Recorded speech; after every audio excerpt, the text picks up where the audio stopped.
మనం భారతదేశంలో ఉన్నాం కదా, అసలు ఇండియా సైజ్ ఎంత అనే డౌట్ మీరు ఎవరికైనా వచ్చిందా? గట్టిగా మాడితే 3.28 మిలియన్ స్క్వేర్ కిలోమీటర్స్. ఇది ఉండడానికి చాలా పెద్ద నంబర్ గా ఉండొచ్చేమో గానీ మీరు రష్యాతో, కెనడాతో, అమెరికాతో మీరు కంపేర్ చేస్తే చాలా చిన్నది.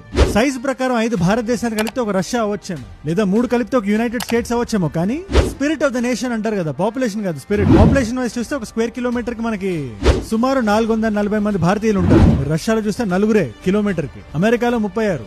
బట్ ఈ సైజు, పాపులేషన్ ఇది కాదు కదా ఒక దేశం గొప్పతనం ఏంటో చెప్పేది. స్పిరిట్ అని ఒక మాట అంటారు. అది మన దేశపు కల్చరల్ హెరిటేజ్ చూసుకుని మనకు వచ్చే ఒక ధైర్యం. క్రైసిస్ వచ్చినప్పుడు ఒకరి పక్కన ఒకరు నిలబడతాం, ఒకరి చేతిలో ఒకరు పట్టుకుంటాం అనే ఒక నమ్మకం. అండ్ ఇవాళ మన భారతీయులందరికీ ఆ నమ్మకాన్ని చూపించే టైం వచ్చింది. మోదీ గారు వారణాసిలో ఒక స్పీచ్ ఇస్తూ ఒక మాట అన్నారు, పార్టీలకు అతీతంగా అందరం కలవాల్సిన టైం వచ్చింది, మనం అంటే ఏంటో చూపించాల్సిన టైం వచ్చింది. ऐसा कोई भी राजनीतिक दल हो, कोई भी राजनेता हो, देश हित में हर पल, हर बार, हर जगह हम स्वदेशी का संकल्प लें.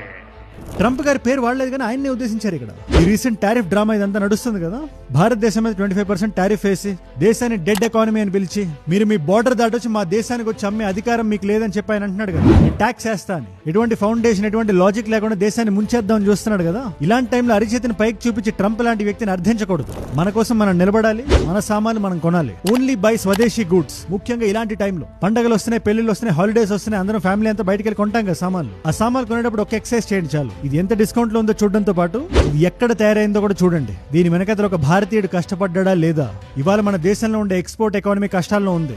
వాళ్ళ కోసం మనం నిలబడాలి, ఒక భారతీయుడికి ఇంకో భారతీయుడిలా. ద స్పిరిట్ ఆఫ్ భారత్ అని చూపించడానికి చిన్న చిన్న పనులు చాలు.